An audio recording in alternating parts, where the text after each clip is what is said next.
Hi, I'm Dr. Binju Joel. Today I want to talk briefly about childhood obesity or pediatric obesity. I treat only adult patients. However, all adults were children once, and all children will become adults in future. So treating childhood obesity is an important part of treating adult obesity. According to CDC, the year 2017-2018, there were 14.4 million children with obesity in the United States. Is it just a problem of United States? No, it is not. According to WHO, there were 39 million children under the age of 5 who were obese or overweight in 2020. 39 million children.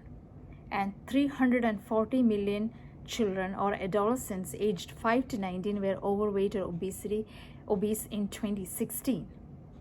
So how much did the ongoing COVID pandemic affect obesity? School closures, disruption of their daily activities, dependence on highly processed food with long shelf lives, panic buying, limited access to fresh foods. All these things led to increase in obesity during the COVID pandemic. So how did we get here?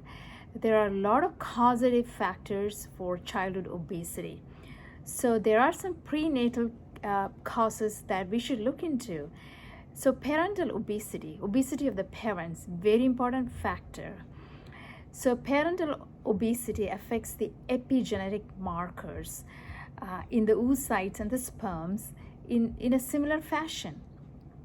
So this in turn leads to epigenetic reprogramming and programming processes during embryogenesis, which leads to childhood obesity. Also, we all know that gestational diabetes is an important causative factor in childhood obesity. Large for gestational age or small for gestational age children are also at risk for obesity. Tobacco dependence in the mother is another factor for increased risk in obesity. So the hard truth is 20% of all newborn infants will become obese children. 40% of these obese children will become obese teenagers, and 80% of these obese teenagers will become obese adults. So it's a big major problem among us. So what are the genetic causes of obesity? Is there an obesity gene? Yes, there is an obesity gene. That gene is called the OB gene. This was discovered in 1994. This gene codes for leptin, which is a hormone which is very important to manage our hunger, our metabolism, all these factors, and the deficiency of leptin leads to obesity. There's a congenital leptin deficiency, which can lead to obesity. There are also other congenital syndromes called Prader-Willi syndrome, POMC deficiency, MC4R deficiency syndromes that lead to obesity. And there are some postnatal causes that we should look into. Feeding a newborn formula rather than breast milk is an important factor in childhood obesity. The excessive protein in the formula leads to unhealthy excessive insulin secretion, leading to abnormal weight gain. We all know that insulin is bad for obesity. Also, the early introduction of complementary foods. Currently, only 24.9% of infants are exclusively breastfed. So again, supplementing breast milk with formula or early introduction of complementary foods are important factors in childhood obesity. Also, unhealthy eating pattern of the parents lead to obesity in children. There are some other modifiable childhood and young adulthood obesity factors. High consumption of sweetened beverages and refined food, as we all know. Increased screen time, whether it's TV or phone or their computer, it increases the risk of obesity. Lack of physical activity. And all these above three mentioned factors, high consumption of sweetened beverages, increased screen time, and lack of physical activity increased during the COVID pandemic and led to an increase in childhood obesity.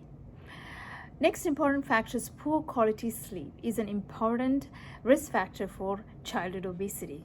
socioeconomic status, and racial and ethnic disparities, as we all know, again lead to increased risk of childhood obesity.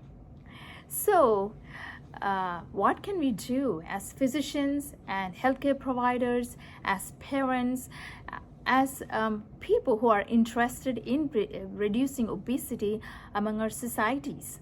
What can we do? So the intervention starts during the preconception period.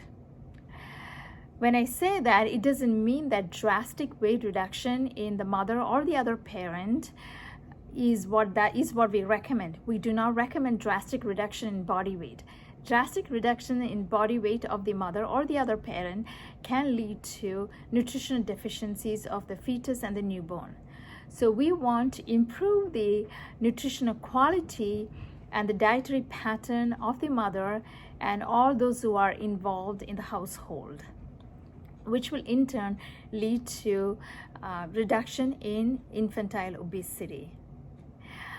Also, avoid formula feeding as much as possible.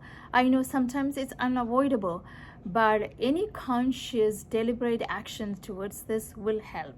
15 to 30% reduction in adult obesity rate is found in infants who were given any amount of breastfeeding. Any breastfeeding, if occurred during infancy, can lead to 15 to 30% reduction in adult obesity. A breastfed sibling normally weighs 14 pounds less than a sibling who was formula fed. And the threshold of reaching obesity BMI is much higher for a breastfed sibling. So the duration of breastfeeding is also inversely related to the risk of overweight and obesity. Each month of breastfeeding is associated with a 4% reduction in risk for obesity. Also, lifestyle modifications, as we all know. 5 servings of fruits and vegetables decrease screen time to 2 hours. That's not that much to ask for.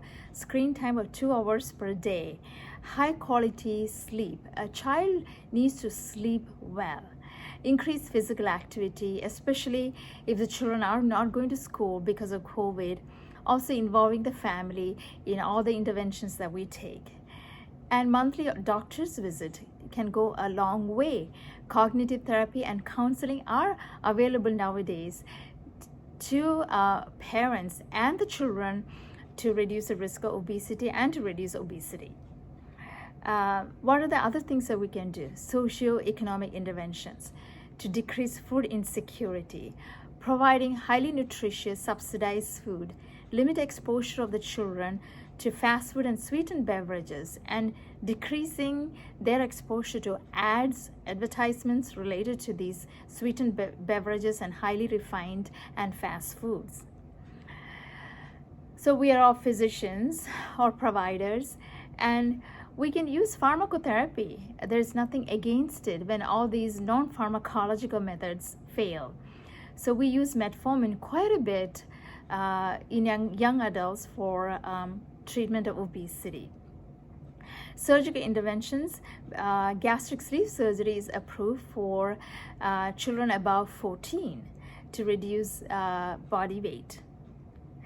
There are other targeted therapies now available. As we mentioned before, MC4 receptor deficiency can lead to obesity. So MC4 receptor targeted drugs to treat obesity improves feeding behavior, improves insulin sensitivity, and increases energy expenditure, which in turn will lead to decrease in obesity. What about leptin infusion? So like I said, leptin is an important hormone in managing body weight and hunger and weight regain. So leptin infusions are available now, but will it treat all types of obesity? We do not know. It could be helpful in leptin deficiency syndromes and leptin deficiency induced obesity scenarios and lipodystrophies. So there are only very few centers in the United States that can provide this. So more research is going on, and stay tuned. And like I said, we have to start treating patients in their childhood, in their preconception, time period and in their infancy to produce a population that has better body weight management program. Thank you.